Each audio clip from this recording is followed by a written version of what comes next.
Hai, nama orang ini adalah Ferry Nugraha Gustiadi dan dia adalah seorang debt collector. Gak ada yang sales manager di View.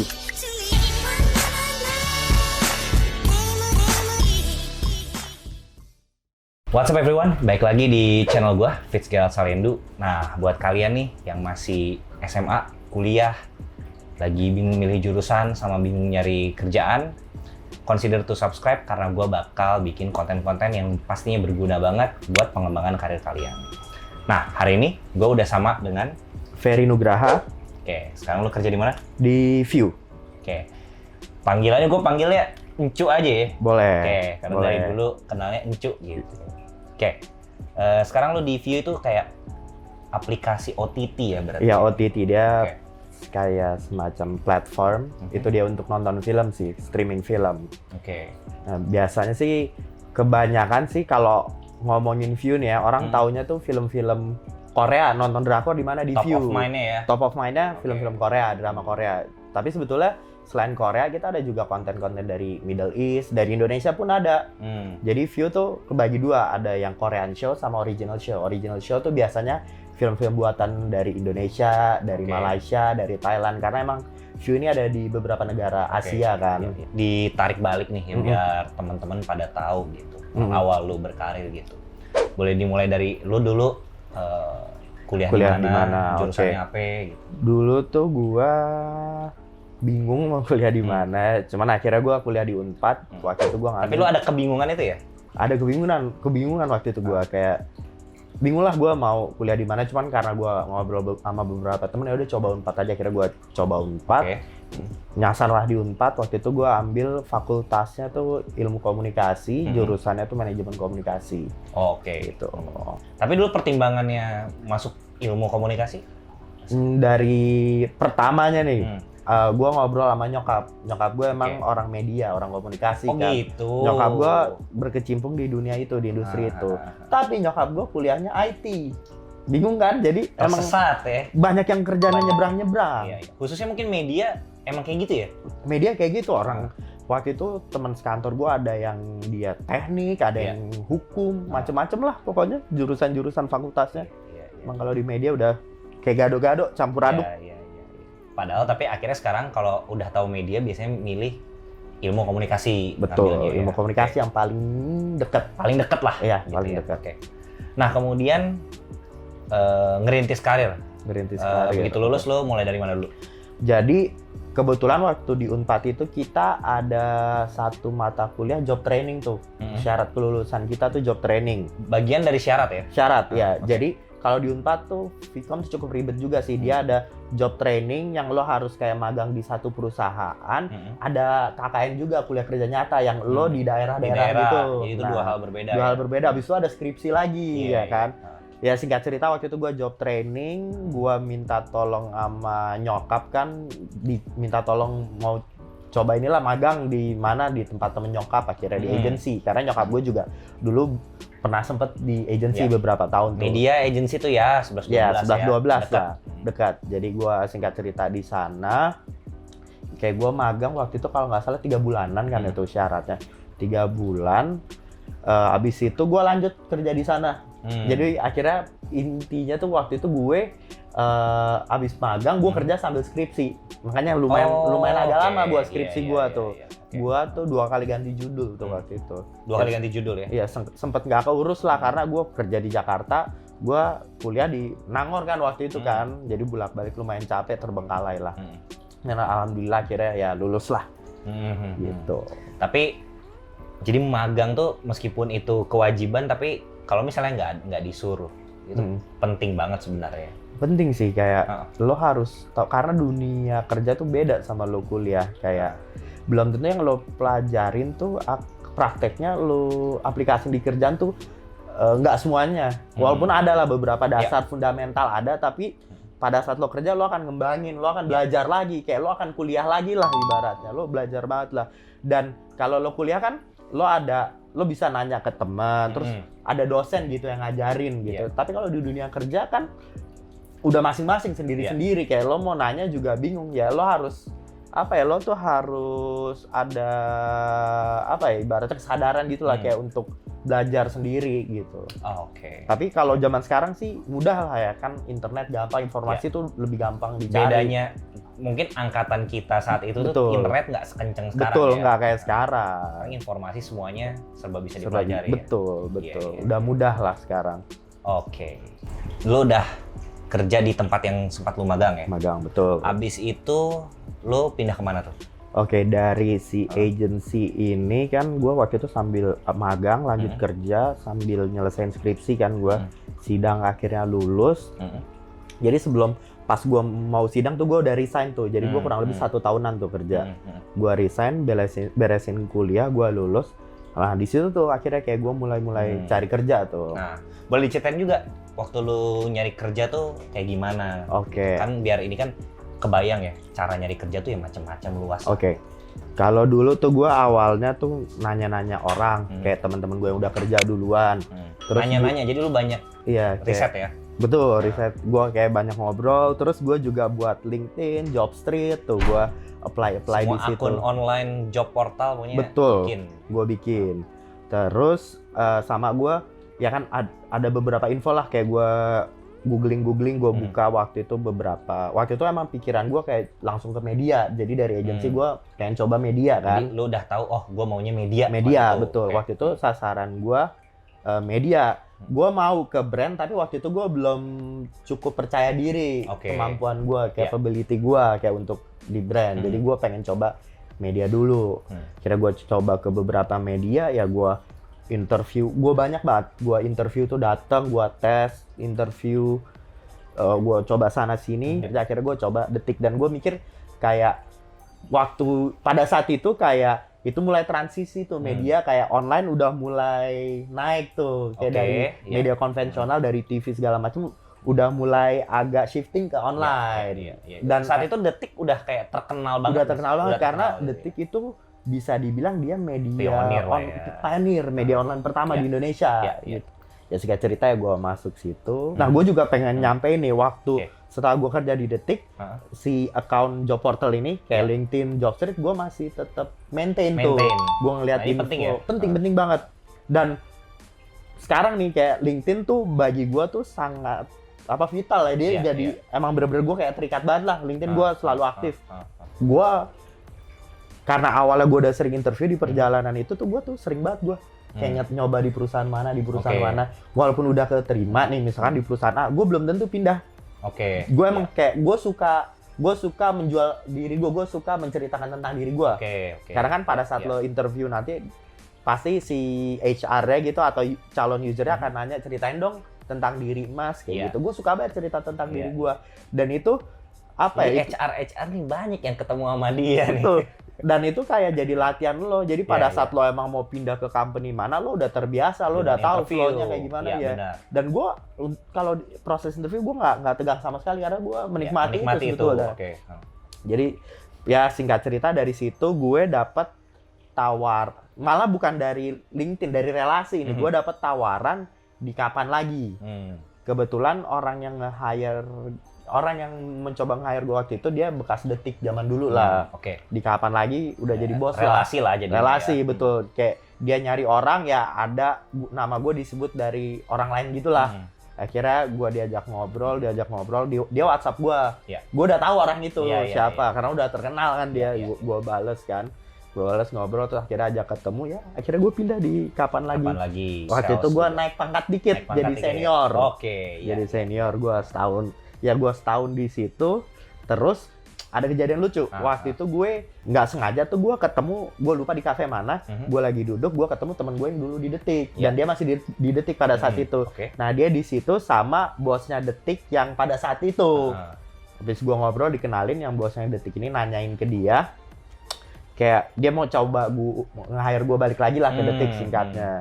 Ya pokoknya ini gara-gara ketemu di acara ya? Ketemu di acara. Jadi ya singkat cerita ya gue dihubungin, diajak ketemu, ngobrol-ngobrol. Gue juga gimana ya, di Kapan Lagi gue sebetulnya gue nggak ada apa-apa, nggak ada masalah, gue menikmati. Cuman gue mikirnya kayak waktu itu, gue mikir gue kalau pindah ke Detik waktu itu kan gue naik lagi jabatannya. Dan itu untuk mengisi apa ya, dulu gua kan kuliah cukup lama tuh, kayak gua mau ngejar gitu loh, ngejar gitu. Iya, iya. Ngejar, Ada pertimbangan ada itu pertimbangan waktu itu itulah, dan gua mau challenge diri gua bisa nggak dari senior AE ke grup head sales waktu itu, dan di Detik pula, di Detik kan ya gitulah, naik lagi itu. ya naik lagi, dan orang juga tahu apa ya, workload-nya di Detik tuh lumayan cukup tinggi kan. Ya gua challenge diri gua, akhirnya gua balik lagi ke Detik waktu itu. Balik lagi Detik waktu itu jadi grup head sales. Balik lagi. Oke, Cu. Sekarang boleh dideskripsiin lagi nggak sih ya? Peran lo itu sebagai ada account eksekutif, account manager, sales manager, kurang lebih sales lah yang Betul. B2B ngejual ke perusahaan lagi, dan dalam perusahaan ini adalah memang media juga. Betul. Nah, jadi boleh dideskripsiin nggak? Oke, kan gue di View nih sebagai sales manager. Mungkin gue ngejelasin dulu kali ya, Boleh. tipe-tipe. Sales manager itu ada 2 tipe nih. Oke. Mungkin orang akan lebih aware kalau sales manager tuh dia bos yang mimpin beberapa orang gitu untuk datengin revenue ke perusahaan itu. Iya, iya. Nah, tapi sebetulnya ada tipe sales manager lain. Kayak contohnya kayak gue di View nih ya, atau mungkin ini juga diaplikasin ke beberapa perusahaan multinasional lain nih. Jadi sales manager gue nggak ada tim, jadi gue single contributor nih. Tapi di situ yang gue manage adalah industri yang di-assign ke gue. Jadi kita nyebutnya vertikal. Nah, contoh industrinya tuh gue kebetulan handle untuk gadget kayak smartphone dan lain-lain, banking, insurance, sama otomotif dan perangkat-perangkat lainnya kayak oli dan lain-lain lah. Jadi vertikal itu adalah daftar klien lah ya. Daftar klien yang lo handle. Betul. Terus biar nggak bingung nih, sales manager tuh ada sales manager yang mimpin tim sales, ada juga yang memang single gitu ya. Dalam hal ini itu sangat tergantung perusahaan. Betul, tergantung skala perusahaannya. Betul. Sama tergantung kebijakan perusahaan juga sih. Betul. Gitu. Dia nyamannya seperti apa, dia ngejalanin bisnisnya lah. Ya, oke. Nah, tapi kan fungsi utamanya adalah sales. Nah, baik lagi tadi secara deskripsi sederhananya apa sih itu seorang sales gitu? Seorang sales yang pertama pasti jualan. Kita kan ngejual kan, kita ngejual produk dari perusahaan kita nih. Kita ngejual, dan gimana cara kita mendatangkan penghasilan, mendatangkan revenue ke perusahaan kita. Oke. Nah, kalau misalkan temen-temen ngedenger sales, jangan berpikiran sales tuh kayak jualan panci, jualan asuransi gitu lah. Enggak. Sebetulnya di sini karena kita business to business, jadi sales tuh kita ikutin tuh proses dari hulu ke hilir. Dari hulunya misalkan dari mulai ada beberapa company yang si salesnya tuh ngebuat proposal sendiri, buat paket, buat quotation sendiri, buat ide sendiri. Terus mulailah ngejual, eksekusinya, implementasinya, sampai ke reporting, proses invoicing, nagih, itu ada sales yang kayak gitu perannya. Jadi macam-macam. Tapi ini mungkin yang sebenarnya banyak orang nggak tahu gitu ya. Karena kan jarang ya ada orang misalnya ngedidik anaknya, udah kamu cita-citanya jadi sales. Itu jarang gitu. Karena tadi yang disebut sama lo tuh, sales tuh identiknya sama pekerjaan jualan panci, jualan asuransi. Padahal dalam hal ini sales B2B, sales media tuh lebih kayak bisnis eksekutif banget sebenarnya. Makanya dia betah. Coba diceritain nggak perks-nya jadi seorang sales gitu. Apa sih yang orang nih nggak nyangka, ternyata jualan tuh buset, enaknya ini ya, bisa ini, bisa itu. Nah itu, coba ada cerita lo nggak? Oke. Jadi sebetulnya jadi sales kan kita jadi konsultan juga. Betul. Jadi gua emang tipe orang yang kepo. Jadi gua tuh kayak pengen tahu nih, ini gimana sih, itu gimana. Ibaratnya nih misalkan ada roket ke planet Jupiter nih misalkan. Gua lebih tertarik ke gimana sih caranya bisa sampai sana, siapa sih yang buat, daripada gua ikut ke sananya. Gitu, lebih tertarik prosesnya lah. Jadi lu pada saat lo jadi sales, lo kan ketemu berbagai macam orang, berbagai macam klien. Di situ lo ada kesempatan, ada potensi untuk lo pelajarin tuh industri-industrinya. Itu enak yang pertama ya. Enak yang pertama. Jadi lo bisa tahu nih misalkan, rokok tuh gini industrinya, dia cara bisnisnya gini, asuransi begini, banking begini, FMCG begini, karena beda-beda pasti. Karena memang lo ketemu kliennya banyak, kerjaannya memang ketemu klien, dan obrolannya ya itu malah mempelajari bisnis kliennya ya. Dan lo bisa dapet temen juga, misal lo ketemu klien nyambung, temen kayak gue ada beberapa yang kayak gitu, gue ketemu, oh dia suka basket juga, gue Iya. main basket bareng kayak gitu. Iya, Jadi banyak relasi lah. Iya. Selain lo banyak ilmu, banyak relasi, dan apa ya? Kalau jadi sales juga sebetulnya Perks-nya apa lagi? Enaknya gitu. enaknya tuh apa lagi ya? Selain ketemu banyak orang, relasi, Moneter? ya karena kita ada insentif, Yes, jadi umumnya secara fulus juga menguntungkan. Dan kalau lu perhatiin deh di perusahaan biasanya levelan kayak bos-bosnya level GM, VP pasti rata-rata berangkatnya dari sales. Berangkat dari sales. Betul. Kenapa tuh? Karena kita tuh ibaratnya garda terdepan, kita yang dilihat kan. Jadi misalkan perusahaannya revenue-nya naik 100%, pasti kita jadi orang pertama yang dilihat, oh karena dia nih, Iya. karena dia yang mendatangkan revenue. Tapi ada bumerangnya juga, jadi kalau perusahaannya itu nggak menguntungkan, kita juga yang kena nanti. Iya. Jadi Ya, roller coaster juga. ada plus minus lah. Tapi beneran untuk jenjang karir sales tuh yang paling cepet naiknya, Iya. paling cepet naiknya. Oke. Bener sih, jabatan-jabatan besar, Betul. perusahaan-perusahaan besar itu pemimpinnya itu biasanya orang sales. Dan potensi lo untuk dapat tawaran kerjaan juga lebih banyak dari sales, karena lo Ya. ketemu orang, lo tahu industri orang-orang kayak gimana. Naik lagi, dapat banyak ilmu, banyak teman. Betul, Tadi. dapat ilmu banyak teman. Oke. Sekarang kita ke pertanyaan berikutnya nih, Oke. Cuk, ya. Yang mau masuk ke dunia kerja ya. Peralatan kerja itu kan penting juga ya. Betul. Nah, nggak semua orang bisa langsung jebret punya alatnya lengkap. Betul. Mungkin belum tentu juga disediain kantornya. Betul. Lu bisa ngasih rekomendasi nggak sih sebagai seorang sales ya, di tahap awal lu investasi duit lu itu ke alat kerjaan itu yang bisa seperti apa aja? Yang pertama itu laptop sih, udah pasti itu Ya. kan. Laptop Meskipun kadang ada yang disediain perusahaan. kantor. Cuman waktu gua awal kerja, gua emang udah udah sediain laptop sih. Oke. Ya. Yang capable untuk kerja itu gua udah persiapin. Sama handphone juga, handphone harus yang udah smartphone yang udah kekinian lah, yang udah canggih. Karena Mungkin itu tiernya penting juga. kalau high end itu ya lebih cocok kalau menengah ke atas ya Menengah tingkatannya ke ya. atas. Karena memang kita sales itu bergantung kerjaannya di handphone banget. Betul. Oke. Sama kalau sales penting juga untuk outfit, menjaga penampilan itu penting, Oke, penting itu juga. gimana ceritanya gimana? Ya lo harus modis lah. Ya kalau Oke. kalau cewek harus terlihat rapi, cantik, kayak cowok juga harus terlihat rapi, gagah, ganteng gitu. Harus Oke, itu oke, penting oke. banget sih kalau jadi sales. Iya. Karena kan kita ketemu banyak orang ya. Ketemunya orang penting lagi ya. Iya, betul. Apalagi kalau di media bicara deal-dealannya biasanya sama level punya perusahaannya bahkan Betul. kadang-kadang gitu. Betul. Kita kan nggak akan tahu kita ntar ketemunya sama siapa. Iya, ya kan? benar. Jadi kita harus persiapan lah. Oke. Apalagi tadi udah handphone, laptop, apalagi outfit. Ya kalau yang paling signifikan sih itu sih. Kalau ya kendaraan juga sebetulnya kita butuh, tapi kan ada perusahaan yang nyediain, dan Ya. juga sekarang ya ada lebih mudah lah, ada online taxi gitu kan, Ya, ada ya, GoCar, ada GrabCar, itu gampang lah kalau Oke. sekarang. Ya, tapi kalau sales emang umum ya, kadang-kadang disediain transportasi juga ya. Iya, Umum ya. umum. Oke, Cu. Nih ya, biar teman-teman kebayang nih. Mm-mm. Seorang sales manager itu day to day-nya dari pagi sampai malam itu kayak gimana sih?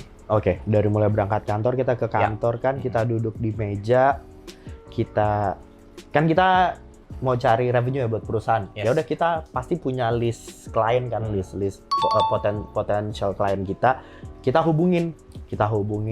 Kadang ya kita WhatsApp, kita telepon, kita email juga. Biasa Oke. email tuh email company profile credentials perusahaan Oke. kita lah, itu kita email.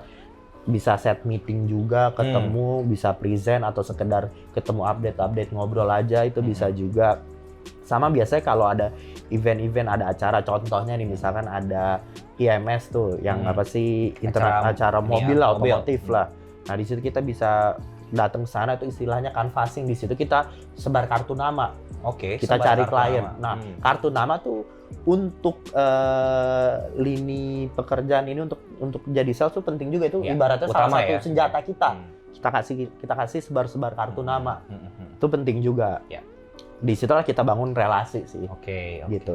Ya, selain itu ya pasti kan kita ada, misalkan lagi ada campaign yang berjalan, ya kita supervisi, kita lihat, ya. kita Jadi ada supervisi campaign-nya juga ya berarti? ada. Karena walaupun kita tuh online, pasti kan ada Ada lah istilahnya 360 degree lah, itu Iya. yang kayak ada Aktivasi. aktivasi, ada online offline lah. Kan kita bisa supervisi offline. Misalkan kita juga lagi ada live streaming atau Instagram live, kita juga supervisi juga proses syutingnya.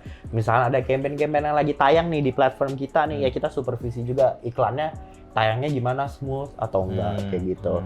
Sampai dari situ ya, misalkan klien ada minta report, ya kita kasih report. Terus klien minta misalnya klien ada yang minta, lo kasih gua suggest dong nextnya gimana, kita bantu juga analisa. Kayak gitu. Oke, Cuk. Sekarang kita bahas hard skill yang diperlukan buat menjadi seorang sales manager atau seorang bisnis eksekutif. Hard skill yang gue pelajarin dari dulu kuliah kali ya? Ya. Oke, gue dulu kuliah kan di komunikasi belajar public speaking. Itu penting banget pada saat lo ketemu orang, lo pitch, lo presentasi tuh perlu banget public speaking supaya lo pede, ya kan? Itu perlu Identik dilatih. sama pitching ya? Betul, itu perlu dilatih dari zaman kuliah tuh. Karena kepercayaan diri tuh nggak instan. Ada orang yang instan, tapi kebanyakan kan harus ada tahapnya lah. Betul. Ada prosesnya, Setuju, ada pengalamannya. Terus ya paling Microsoft Office tuh kayak PowerPoint, Excel tuh penting juga untuk kerjaan. Jangan dianggap enteng ya, itu Jangan dianggap enteng. kepake banget di kerjaan. Betul, Iya, betul. Apalagi kalau misalnya hal yang sederhana, PowerPoint itu kalau bisa bikinnya yang memang yang bagus Yang bagus. ada terstruktur, Ada visualnya. kayak ada alurnya, ada ceritanya. Alurnya, Betul, iya. ada background segala macem lah, ada objektifnya. Itu harus ada ceritanya. Oke, Excel juga. Excel juga itu banyak banget. Gua akhirnya karena kerjaan gua akhirnya sampai belajar kayak pivot Excel tuh gue pelajarin yang dulu kayak gua dulu waktu kuliah mikirnya Excel pas kerja nih kan gua kerja jadi sales nggak akan terlalu dipakai, nyatanya tuh dipakai cuy. Dan Excel tuh memudahkan kerjaan lo banget. Oke. Itu penting. Ya. Selain itu tuh ada kayak karena gua waktu manajemen komunikasi ya gua ada belajar fundamental ya, prinsip-prinsip marketing kayak 5W1H, 4P, itu teori-teori kayak gitu. Itu gua aplikasiin juga di dunia kerja karena itu yang akan lo taruh nanti di proposal. Itu sampai analisis SWOT juga akan kepake kok. SWOT juga kepake juga. Betul. Tapi ya itu kan zaman dulu, sekarang tuh istilahnya udah beragam, udah berkembang lah. Iya. Dan kalau sekarang tuh lebih mudah, lo bisa pelajarin kayak di YouTube, di Baik Google. lagi belajar di online. Di online bisa. itu udah mudah banget. Nah, boleh lebih dalam nggak soal tadi tuh public speaking, pitching ya. Buat yang tadi nih SMA, kuliah, gimana caranya di saat seusia mereka gitu ya, bisa belajar tuh public speaking, pitching gitu. Apakah bisa organisasi atau apa misalnya? Ya emang harus aktif ya di organisasi, misal organisasi kemahasiswaan atau organisasi independen. Kebetulan dulu gua waktu kuliah juga gua aktif organisasi kepemudaan lah. Dia ada organisasi di luar institusi universitas gua. Dia ada berdiri organisasi kepemudaan, tapi dia ada kerjasama sama universitas gue, jadi di universitas gue ada organisasi itu juga, gitu. Itu gue belajar di situ kayak public speaking, kayak cara gue presentasi, gue belajar di situ juga. Sama pasti kan di kuliahan juga lo ada tugas-tugas yang kadang-kadang membutuhkan lo untuk public speaking diharuskan lo presentasi kayak makalah, tugas-tugas gitu kan diperlukan juga. Jadi sebisa mungkin pada saat itu lo serius gitu ngejalaninnya, lo pelajarin banget lah. Jadi pas tugas kelompok tuh jangan jadi orang yang pasif, yang pasif. Harus aktif. Yang ngambil bagian ya dalam kerja kelompok itu. Betul. Apalagi kalau ada kesempatan untuk yang jadi presentasinya, lo ambil, lo coba. Betul. Oke, Cuk. Sekarang kita masuk ke bagian berikutnya, itu adalah soft skill yang diperlukan ya untuk seorang sales gitu. Ada apa aja tuh? Soft skill yang diperlukan. Mungkin yang pertama itu kemampuan kita untuk bergaul ya, berinteraksi, kemampuan sosial kita itu perlu juga karena kan lo ketemu banyak orang. Terus harus asik tapi nggak boleh terlalu sombong juga, ya, nggak boleh terlalu, jangan sampai so asik lah. Jadi jangan terlalu lebih lah, jangan terlalu lebay. Terus kemudian dari attitude lo, sikap lo itu juga perlu juga. Lo harus jadi orang yang terlihat kayak menyenangkan, orang yang baik lah, yang friendly lah. Terus lo juga harus adaptif. Lo harus jadi kayak bunglon lah ibaratnya. Lo bisa, apa artinya tuh? Jadi lo bisa adaptasi di berbagai macam situasi, bisa adaptasi ke semua orang karena kan tipe orang beda-beda. Itu lo harus, karena lo akan ngebedain kayak cara ngobrol lo sama misalkan perempuan yang umurnya masih muda atau yang lebih tua. Terus lo harus ngebedain juga kayak ke laki-laki yang umur masih muda kan lo bisa asik, tapi kalau ke umur yang lebih tua kan lo harus lebih sopan, lebih dewasa kan. Nah itu lo akan ketemu berbagai macam orang lah, jadi lo harus bisa adaptasi. Oke. Kemudian lo juga harus menjadi good listener sih. Nah, good listener ya, pandai mendengar. Apa artinya pandai mendengar? Oke, pandai mendengar tuh jangan lo ngedenger kayak masuk kanan keluar kiri, kiri keluar kanan. Jadi lo emang harus pada saat lo ngedenger, otak lo harus mencerna gitu. Kayak karena nanti lo akan misalkan dapat brief gitu, kayak dapat campaign, dapat kerjaan, lo kan harus menjadi pendengar yang baik. Lo akan otak lo tuh harus mencerna gitu. Gitu. Selain lo juga harus, misalkan lo jadi pendengar yang baik kan, orang ngobrol ke lo akan ngerasa dihargain gitu. Jadi dia akan seneng gitu. Itu penting sih. Apalagi soft skill menurut lo? Table manner juga menurut gua itu penting juga sih. Table manner ya. Jadi apa sih artinya table manner? Jadi gimana caranya lu makan nih di meja makan dengan baik dan benar lah. Kayak misalkan garpu nih untuk apa, garpu yang kecil kan pasti ada bedanya, sendok sup, terus misalkan makan steak, garpu sama pisau. Karena lo kan nanti akan ada lah saatnya lo ketemu orang, ketemu klien, meeting gitu di restoran, di cafe, di hotel gitu. Lo pada saat lo punya table manner yang bagus, lo akan dihargain juga. Jadi lo nggak dilihat sebelah mata, apalagi lo ketemu yang nggak bagus yang kayak gimana? Yang nggak bagus tuh yang paling mencolok nih, ini bahaya banget nih. Misalkan ya salah posisi tuh, misalkan sendok salah make, terus lo makan berisik ngecap. Nah, itu kan ngecap tuh ya. Ngecap berisik tuh. Kadang-kadang kebiasaan, apalagi kalau lo udah lapar banget kan lo cenderung buru-buru. Nah, itu lo harus ingat lah, harus kontrol. Apalagi kalau lagi di makan sama klien ya. Makan sama klien, ntar kalau ketemu CEO kan gimana masa coba. Mencok-mencok ya. Betul. Bubar Kan ya. kita kerja di satu perusahaan kan, kita nge-represent kan, kita perwakilan dari perusahaan itu. Jadi pada saat lo aneh gitu, pada saat lo salah kan, perusahaan itu juga yang kena impact-nya. Betul. Betul, itu menurut gua table manner juga penting juga sih. Udah sih itu cukup adaptasi, dan mungkin lo harus punya mentalitas yang lo harus ngebentuk jiwa lo tuh kompetitif, bersaing, karena sales kan itu harus kompetitif ya. Betul, karena kan angka, lo ngejar target, lo kan punya target nih dari perusahaan ya. Lo harus, kalau lo nggak kompetitif ya lo kan di situ-situ aja.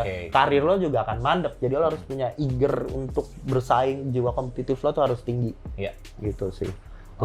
Menarik. Terakhir nih Cu.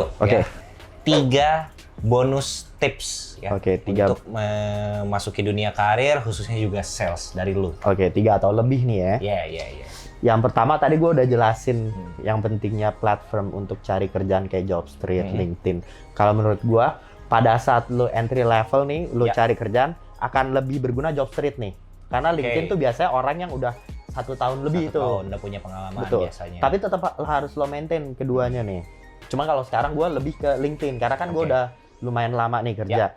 Jadi di LinkedIn ini lo akan dapet kesempatan untuk kerja di tempat lain, tawaran-tawaran dari perusahaan lain. Jadi ada namanya kayak headhunter lah, dia nyari talent kerjaan. Dan kalau gue lihat dari pengalaman gue pindah tuh biasanya dari LinkedIn ditawarin kerjaan. Gue pindah gitu. Yang pertama LinkedIn lo harus aktif. Terus lo harus lo harus secara mental harus kuat. Jadi pada saat lo masuk ke dunia kerja, jangan lo pikir dunia kerja tuh nggak ada drama-drama kayak zaman lo kuliah. Itu ada banget, cuy. Itu ada bisa banget. Lebih parah ya? Bisa lebih parah, cuy. Nah, jadi lo jangan berharap di dunia kerjaan lo dapat perlakuan yang adil. Karena di dunia kerjaan tuh nggak ada sesuatu yang adil. Pada saat ini lo bisa di atas, mungkin tahun depan lo bisa turun, terus bisa di atas lagi. Jadi lo harus siap-siap secara mental. Dan lo harus harus bukan tricky ya, harus cukup pandai lah untuk nanggepinnya, harus bisa adaptasi. Terus setiap masalah solusinya beda-beda ya. Betul. Dan lu doang yang tahu, lu harus adapt dan lu harus riset sendiri. Betul. Karena ujungnya lo sendiri yang nyelesain. Gitu. Kemudian lo harus relasi juga, lo harus ngejaga teman-teman lo dari kecil, dari kuliah, lo harus tetap ngejaga relasi dengan mereka karena lo nggak tahu ke depannya mungkin lo di dunia kerja akan ketemu mereka, lo akan butuh mereka, itu penting banget relasi. Dan ini berarti udah kejadian ya, orang SMA kuliah, teman SMA teman kuliah, temen komplek mungkin ketemu Betul. di dunia Betul kerja. cuy, betul cuy. Ini sih, gue mau kasih gambaran sedikit. Kalau kita zaman sekolah gitu, kuliah kan kita mengukur orang kan dengan nilai kan. Sebetulnya nggak bisa 100% pakai cara itu juga. Banyak kok kayak temen gue yang dulu SMA, kuliah tuh nggak terlalu bagus lah secara nilai akademik, tapi dia tau-tau di kerjaan bagus gitu. Dia naik karirnya cepat. Banyak yang kayak gitu. Jadi lo jangan ngelihat mandang orang sebelah mata. Betul, lo harus respect. Kemudian untuk yang masih kuliah nih, buru-buru selesai, harus rajin karena waktu kita nggak bisa putar kembali kan. Jadi kalau semakin cepat kita lulus, semakin cepat kita kerja, akan enak, step karirnya akan enak gitu. Iya. Terus apalagi ya selain itu? Apalagi nih bonus tipsnya? Kayak kurang lebih sih udah semua sih. Karena kan udah ngebahas yang tadi ya. Ini sama apalagi? untuk sales nih. Gue memposisikan diri gue bukan hanya sekedar sales ya. Gue sebagai seorang konsultan juga. Emang apa bedanya sales Bedanya? sama konsultan? Oke, kalau sales tuh dia jago jualan. Jago sales, jago jual. Jago presentasi. Tapi kalau dia nggak punya jiwa konsultan ya, dia nggak tahu tuh implementasinya gimana secara teknis. Kalau gue kan di digital, jadi secara digital knowledge-nya, secara teknologi dia nggak tahu. Jadi pada suatu saat ada masalah, ada kendala, dia nggak bisa counter, dia nggak bisa ngejelasin gimana. Nah kebetulan gue emang suka tuh pelajarin kayak jeroannya lah, dalemannya, kayak teknisnya gimana, cara ngejalaninnya gimana. Kalau di dunia digital ya adalah contohnya misalkan ad server, caranya ad serving tuh gimana, kayak misalkan di FT itu apa, lo harus tahu tuh. Gitu, itu harus lo pelajarin. Dan gue emang suka sih, jadi kayak pada saat ada masalah gue udah tahu, oh ini gue harus ke mana, oh ini karena ini. Menguasai produknya 100% ya. Betul. Gitu. Sebenarnya nggak hanya produk kita harus produk orang juga kita harus lihat tuh. Jadi kita tahu kelemahan dan kelebihannya apa. Gitu ya, kurang lebih sih kayak gitu sih nanti. Kalau ini kan untuk pada saat nanti di dunia kerja ya, itu harus penting dimanapun company, apapun industrinya harus itu sih. Oke. Itu tadi bonus tipsnya, dan itu udah yang terakhir. Thank you banget nih, Cuk. Thank you. Bisa banyak belajar ilmu-ilmu sharing lah ya. Dunia pekerjaan, dunia sales, media, digital gitu ya. Nah, buat teman-teman nih yang mau ngobrol langsung sama Cuk, sama Ferry gitu ya, bisa connect kemana?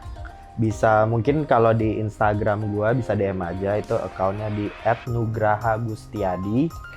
Kalau di LinkedIn cari aja Ferry Nugraha, FERRY Nugraha. Gitu. Nanti linknya gua taruh juga di deskripsi di bawah. Siap.